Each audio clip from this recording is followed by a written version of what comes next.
Bonjour, nous sommes le lundi 1er décembre, bienvenue dans l'épisode 13 de la 7e saison du JT News Assurance Pro. Cette semaine, nous reviendrons sur la stratégie digitale d'Allianz France avec son réseau d'agents généraux. Réseau toujours, nous parlerons ensuite de l'ANI et du travail de Crédit Agricole Assurance sur ce produit. Avant de parler de l'ANI, un thème récurrent en cette fin d'année, revenons sur le numérique. Comme c'est le cas depuis maintenant 3 éditions, la semaine passée a été l'occasion d'une nouvelle prise de parole sur le sujet donc du numérique. Mais cette fois, Allianz France a préféré parler du travail mené avec son réseau d'agents. Celui-ci a été associé à la réflexion et semble adhérer. Tant mieux, car les attentes de la compagnie sont grandes. Ce sont des échanges absolument permanents avec des équipes chez nous qui en permanence répondaient à la compagnie en disant tiens ça on en veut, ça on n'en veut pas, voilà de ce dont on a besoin, voilà exactement la simplicité. C'est vraiment des échanges permanents, on envoie une première version, on la corrige, on dit qu'est-ce qu'on veut modifier par rapport à cette version.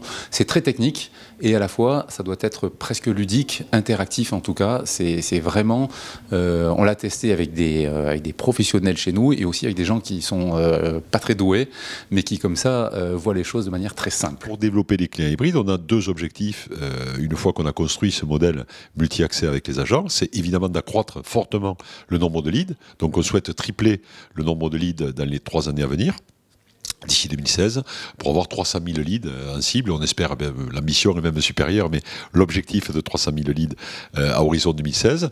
Et on souhaite que 10% des contrats sur les produits standards, auto, habitation, santé sur le particulier et santé, prévoyance sur le pro, réalisés par les agents, soient faits issus donc d'un contact préalable, soit d'un lead, soit d'un contrat réalisé online. J'ai comme l'impression que nous n'avons pas fini d'entendre parler numérique en cette fin d'année. Pour changer, parlons donc de santé collective. Crédit Agricole Assurance a à son tour présenté sa stratégie pour toucher le marché du petit collectif. Bonne nouvelle, Florian Delambili avait son micro non loin de là.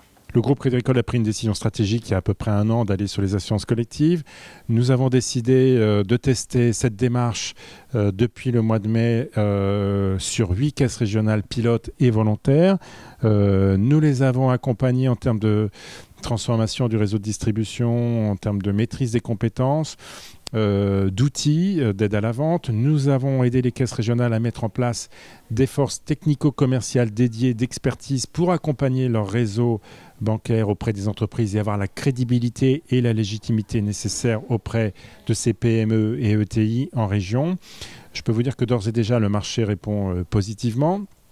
Nous avons un certain nombre de contrats significatifs à effet du 1er janvier 2015. Donc sur cette base-là, des premiers succès, d'un réel engagement des caisses régionales pilotes, nous allons déployer et généraliser le dispositif en 2015, qui nous permettra d'être au rendez-vous de l'ANI et puis au-delà de ces autres réformes, fin des désignations et contrats responsables. Ce JT est maintenant terminé, je vous retrouve pour ma part lundi prochain. Très bonne semaine à toutes et tous.